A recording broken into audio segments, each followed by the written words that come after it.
Halo teman-teman, selamat datang di vlog kami hari ini.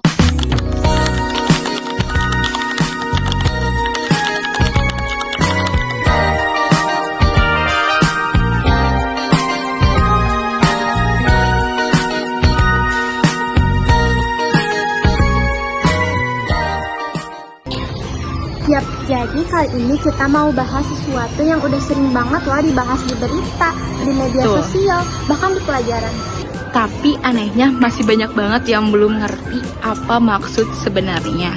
Dan topik itu adalah hak asasi manusia.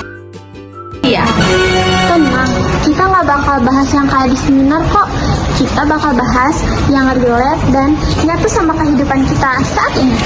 Terkadang kalau kita dengar kata HAM, kita tuh langsung mikir ke hal yang jauh banget sama kehidupan kita. Padahal itu tuh dekat loh sama kehidupan sehari-hari kita. HAM itu adalah hak yang udah ada sejak lahir. Gak perlu nunggu umur, jabatan, atau status sosial. Semua manusia tentunya udah punya hak yang sama. Yaps, kayak hak buat hidup, hak buat belajar, lalu hak kita untuk mengutarakan pendapat. Nah, hak asasi manusia juga berlaku pada anak kecil loh. Kita sebagai calon guru harus mengetahui hak-hak apa saja yang ada pada seorang anak. Dari situlah kita bisa belajar mengontrol diri untuk mengetahui batasan-batasan yang ada pada hak asasi manusia termasuk anak. Benar, dan itu berlangsung buat siapapun. Mau miskin, kaya, cewek, cowok, ataupun suku manapun itu berhak lo dapetin itu. Tapi yang lucu tuh kadang pelanggaran HAM gak selalu mengarah ke hal-hal yang besar. Bisa dari hal-hal kecil yang gak kita sadari loh. Contohnya kayak ngejek teman yang penampilannya beda, gak diajak main hanya karena dia beda, atau komentar-komentar jahat kecil di medsos. Nah itu tuh udah termasuk pelanggaran HAM kecil loh. Baju lo kok katrok banget sih. Kalau dipikir-pikir, contoh pelanggaran HAM itu banyak banget dan sering terjadi di sekitar kita loh.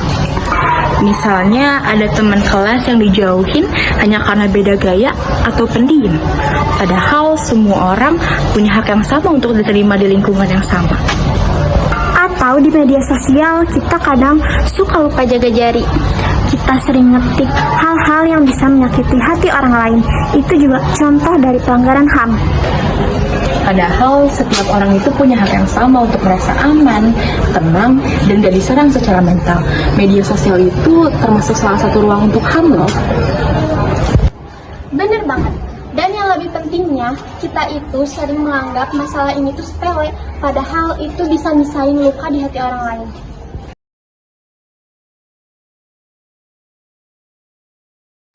Terus kalau kita mau ikut penjaga HAM, gimana dong? Sebenarnya sederhana, itu mulai dari diri kita sendiri dulu.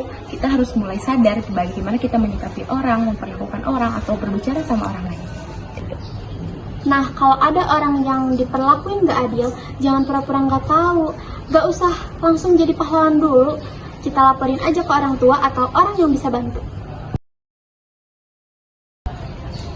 Iya, karena diam juga bisa jadi tanda setuju. Maka dari itu, penting banget buat kita berani ngomong kalau ada yang salah.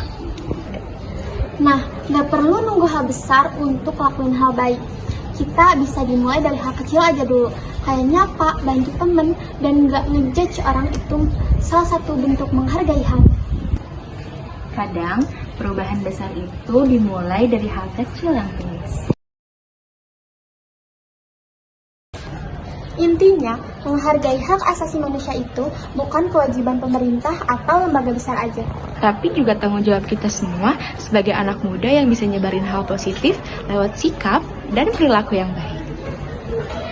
Karena semua orang itu berharga dan punya hak untuk diperlakukan adil dan manusiawi.